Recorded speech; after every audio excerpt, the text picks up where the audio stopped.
তো দেশবাসীরা জানাইলাম যে আমি যদি কখনো মারা যাই বা ইয়ে করিতে তাইলে আপনার ডায়েরিত লেখা আছে সব কিছু, ছবি আছে, সবটা আছে আমার আর মিটার, আপনারা ওগুলা দেখবা ইনশাল্লাহ। আর আমার তো ডায়েরি বাড়ি যদি নষ্ট হয়ে যায় তাইলে আমার ইউটিউব চ্যানেলে হামাইলে সবে দেখবা ইনশাল্লাহ। আমার ইউটিউবে সব কিছু দেওয়া থাকবো, দিয়া রাখা গেলাম, বুঝছো। আর আমার ফ্যামিলিয়ে মানে দিতে চাইরা না। আর ও আমারে যাওয়ার আগে বলিয়া গেছে আমি একলা যাইতাম না, একলা গেলে তারা বাড়ির আমারে মাইরা ফেলবা, আর যদি যাই আবার ফ্যামিলি নিয়ে যাইতাম। এখন আমার ফ্যামিলি নিয়ে যাইতে গেলে এখন ওরা বাধা দেয়, হুমকি দেয়। চাচাতো ভাই জাহিদ আহমদ ভাই আর আপনার ওই যে অর্স ভাই, আপন ভাই হাবিবুর রহমান।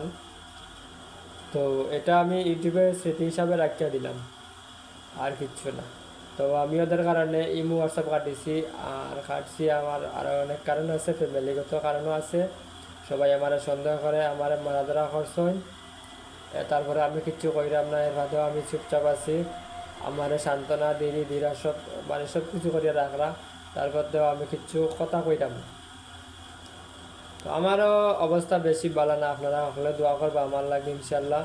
কারণ আমারও শরীর খুব অবস্থা খারাপ, আমি অসুস্থ অবস্থায় আছি, টেনশনে, তাই টেনশনে। তো আমার যাওয়ার আগে বলিয়া গেছে ওটাও যে আপনার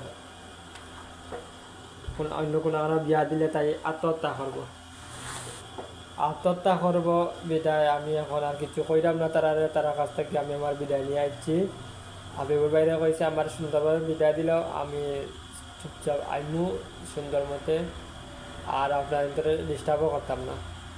কারণ ও আত্মহত্যা করবো এটা আমি নিশ্চিত, কিন্তু আমার জীবনটাকে যে সরাইছেন তাই এইটাও নিশ্চিত আমারও জীবনও বেশি দিন বাঁচত না।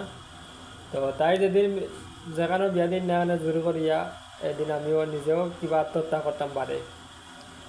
কারণ চাওয়ার চেয়ে না পাওয়ার ভালোবাসাটা অনেক কষ্টের অবেদনাদায়ক হইয়া থাকে।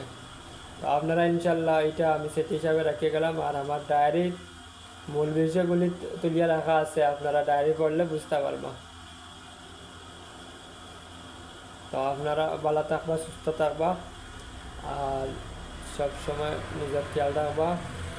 আর জীবনে তো আর তাইরে পাইছি না, ভালোবাসি আর নিজের ফুল হারাইলাম, সব কিছু হারাইলাম, এদিকেও পাইলাম না সেদিকেও পাইলাম না।